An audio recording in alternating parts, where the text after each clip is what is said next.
Hello and welcome to the Daily Millwall for Friday the 9th of April 2021. Today's Millwall news, I'm going to start off with this. The voting is open for MSC Player of the Season. So, I made a video about it and I said I think it should be Sean Hutchinson. What do you think? This is from millfc.co.uk. This is how you can vote for the player. You go to this page on the Mill FC website, fill in the form, get it done. It's done.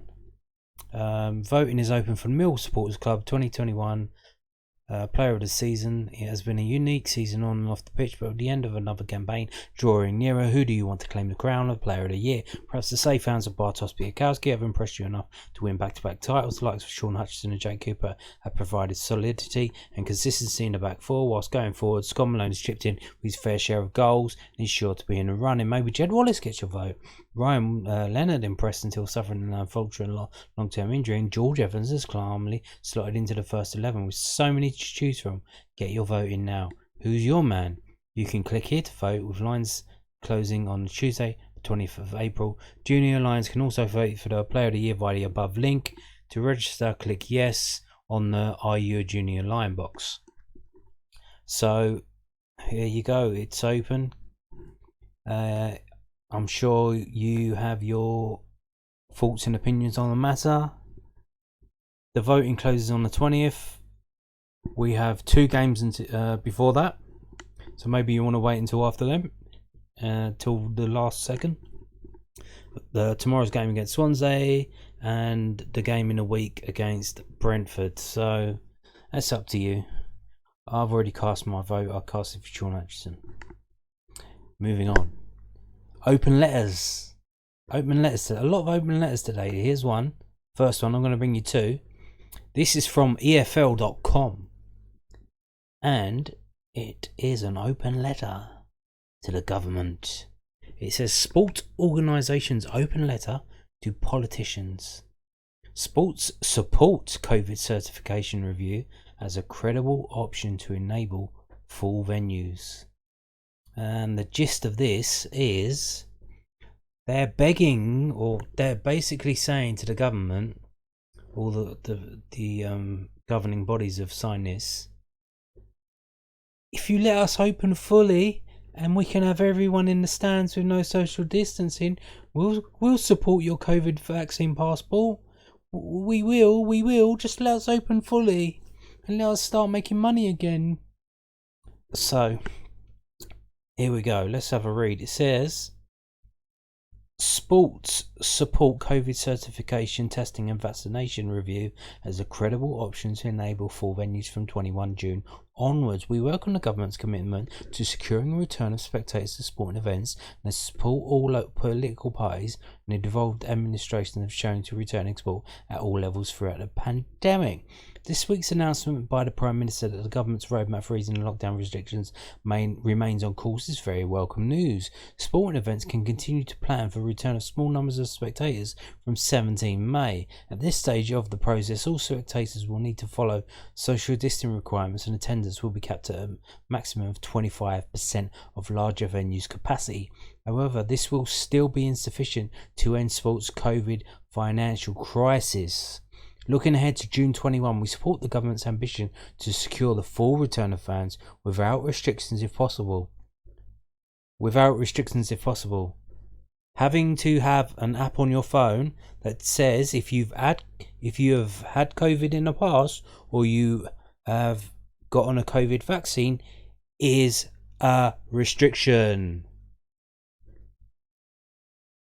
Of necessity, this will depend upon the government agreeing that it is safe to lessen or drop social distancing requirements.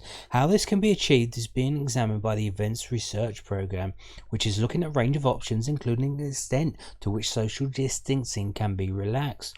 This work is supported by all of the major sporting bodies. All of our sports are committed to working closely with the ERP to explore all of the options that will allow us to swiftly return to full capacities. We also understand that further guidance will be issued by the Department for Digital Culture Media and Sport and the Sports Ground Safety Authority. It is important that we have certainty as soon as possible on the form this guidance will take, so we can plan efficiently and effectively many big sporting events scheduled for late June and onwards. The return of fans will give a huge boost to millions who enjoy a day out at a sporting event with their friends and families, and be of great benefit to the economy. It is right that every possible action is considered to secure this outcome as soon as possible, but only for as long as an unrestricted return is considered unsafe for fans, matchday staff and the wider public. This includes investigating how a COVID certification arrangement could reduce and then safely remove the requirement for social distancing. There are many issues to be addressed, including how the technology would work and its ease of use at major events for both the attendees and the organisers.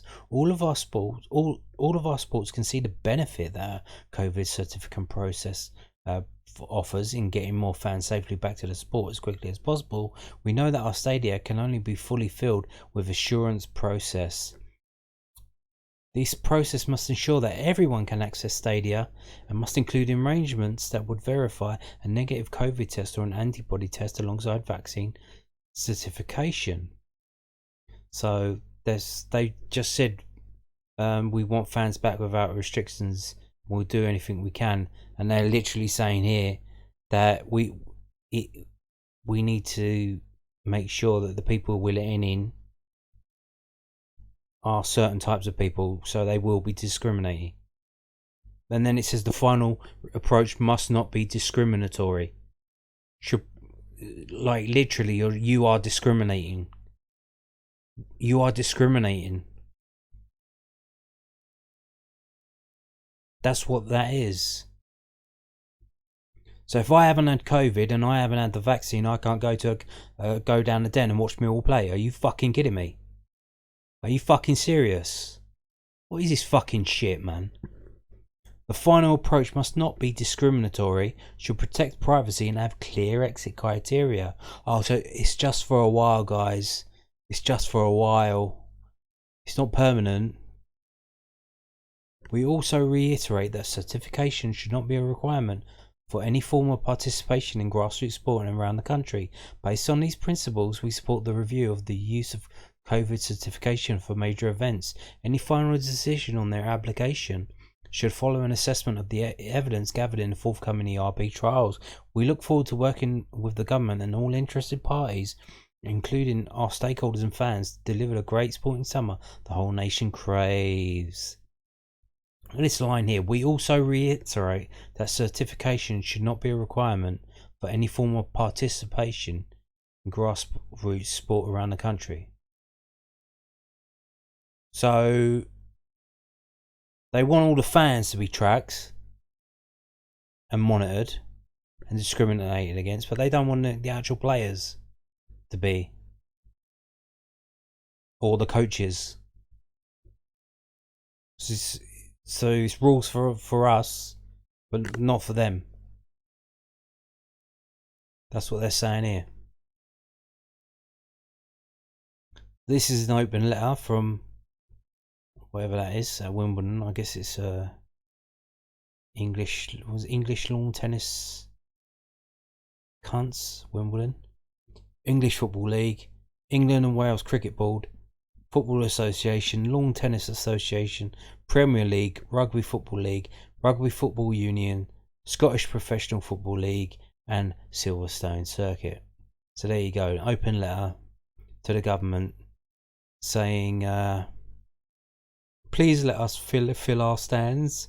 Don't make us only have 25% of capacity. We need money and we need a full stadium.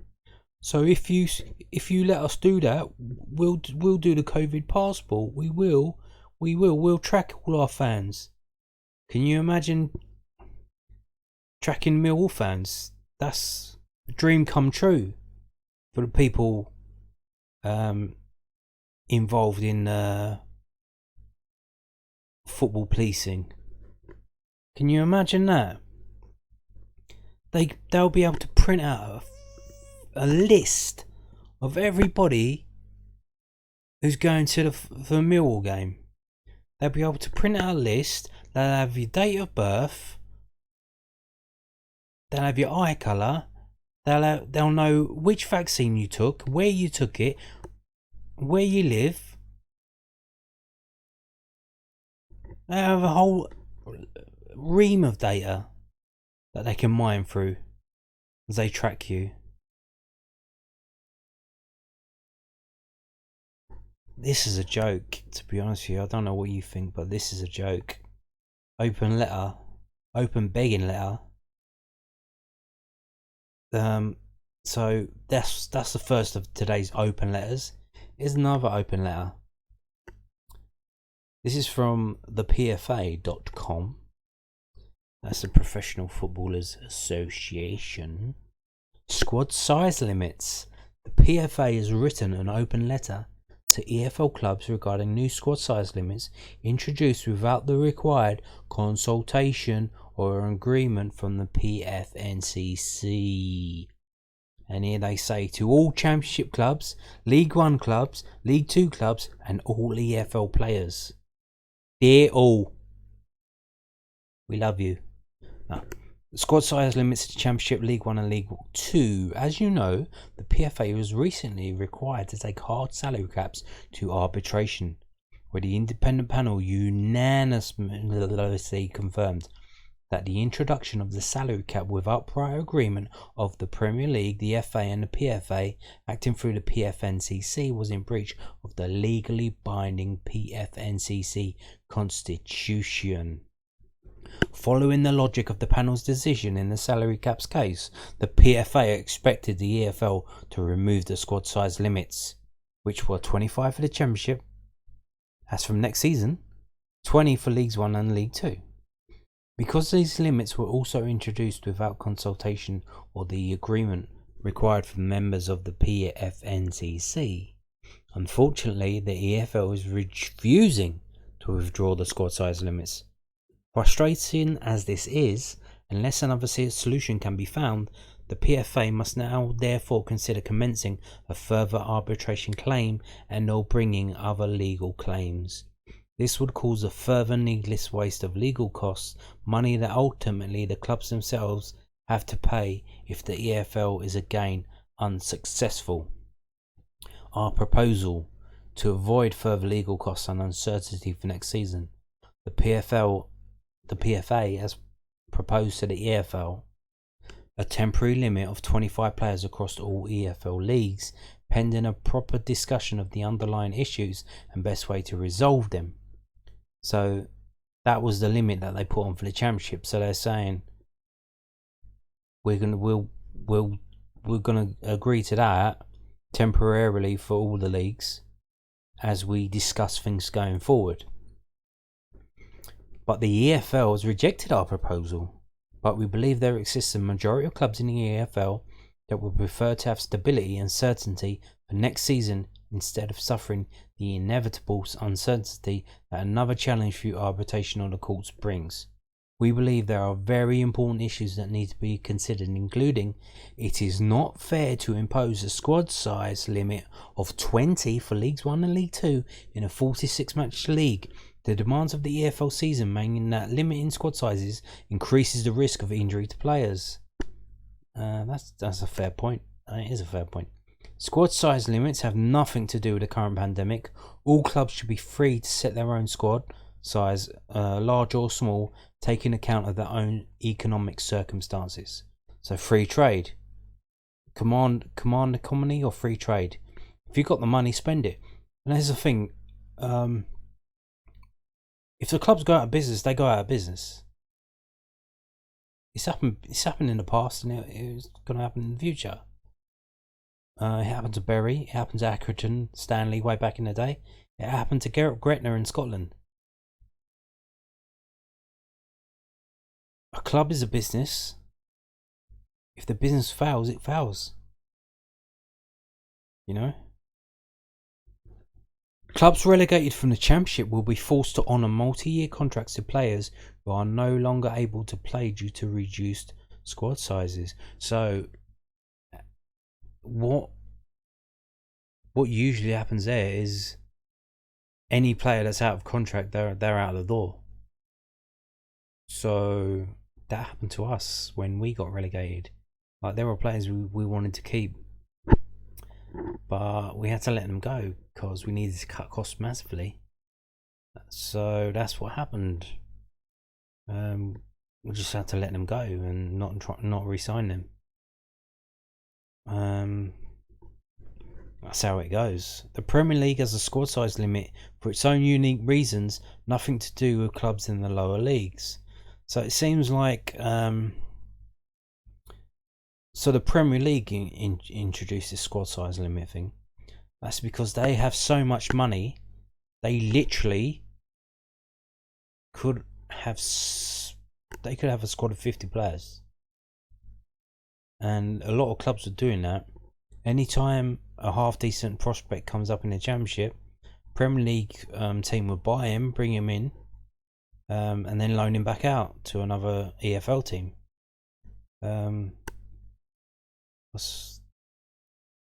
Because they can't have him in the playing squad. Under the Articles of Association for the EFL, it is open to clubs to request a vote on the PFA's proposal. Pending further discussion and agreement, we urge clubs to engage with the EFL and, if necessary, to request a vote on this proposal. As an alternative to the PFA having to assert its rights through PFNCC and then likely the courts or arbitration again, we trust that clubs and players alike see that the PFA intends to be part of a longer-term solution to current challenges. The PFA is certainly not the problem. Our door always remains open for those who wish to discuss a fair and appropriate way forward, in the same way that we never objected to squad size limits for the Premier League or financial controls for clubs in lower leagues in the form of SCMP. I don't know what that is. We intend to host an open discussion about squad size limits in the near future. We hope you will join us, and if you would like details, please contact the PFA. I agree with them that 20 for League 1 and League 2 is a joke. Just think about it. You need 2 goalkeepers. You need, I would say, 8 defenders and 8 midfielders. 1 of each type. 1 to play and 1 cover. So right off the bat, we're looking at 18 there. And then you need 4 strikers. 2 first team and 2 backup. So that's...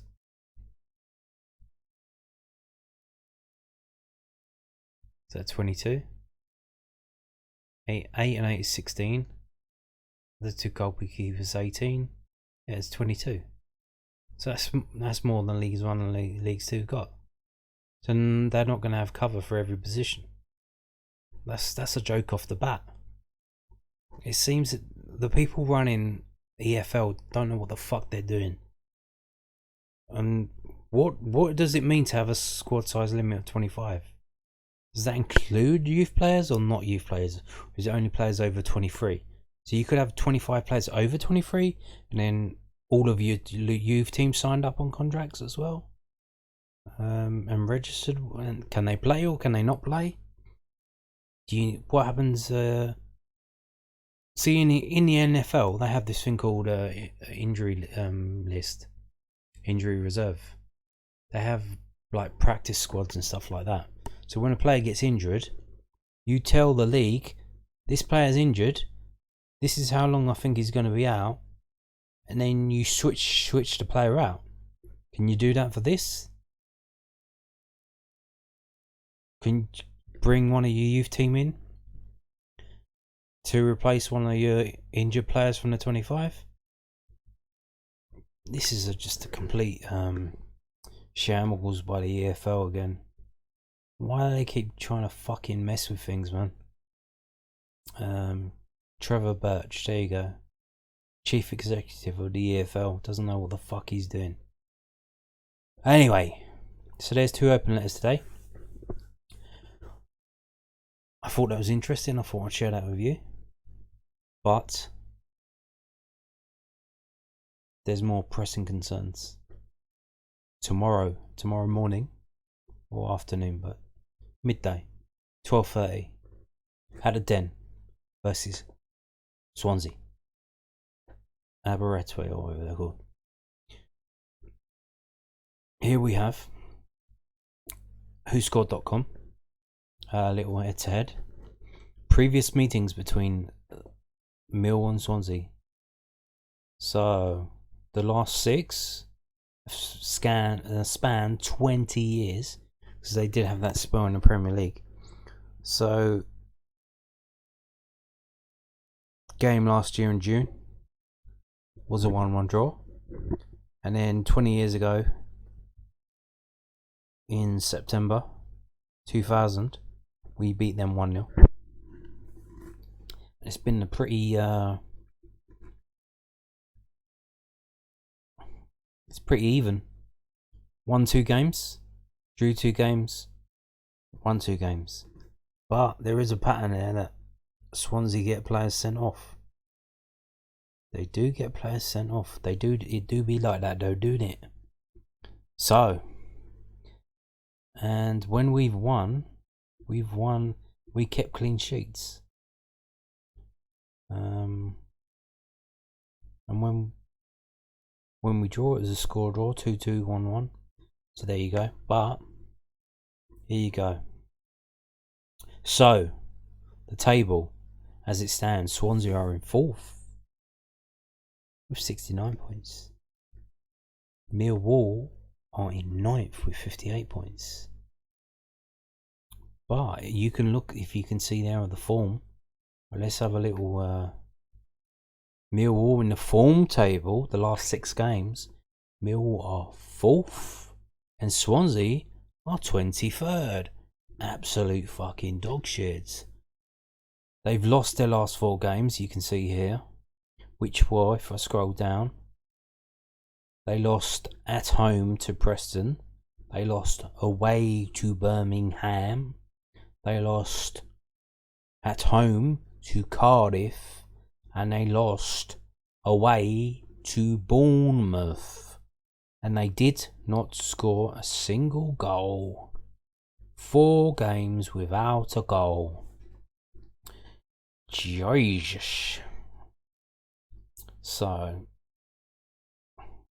you can see the strengths and the weaknesses there from both teams. I'm going to give you a minute to have a look or pause it. I'm going to move on.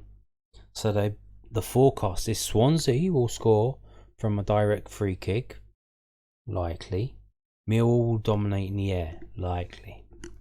Okay, so let's move on now to prediction.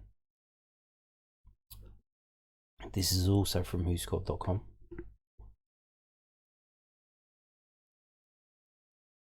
So here's the missing players. Hutch and Leonard for Millwall. Liam Cullen, Jordan Morris, Paul Aurelia and Stephen Andreas Bender for Swansea. Quite a few players missing there. Team news. Gary Rowett will opt for a largely similar starting 11 this weekend, but could push Jed Wallace into a more attacking role with Mikael Keftenbeld starting in midfield. Sean Hutchinson and Ryan Leonard are the home side's only confirmed absentees. Steve Cooper could revert back to his favoured 3-4-1-2 system after flirtations with a 4-3-3 on Monday afternoon. That change will see experienced defender Carl Norton return to the side alongside Ben Cabango and Mark Gay. Match facts: Swansea have failed to score in the last 4 matches. Swansea have lost their last 4 matches. Millwall have won their last 3 matches. There have been under 2.5 goals scored in 5 of Millwall's last 6 home games.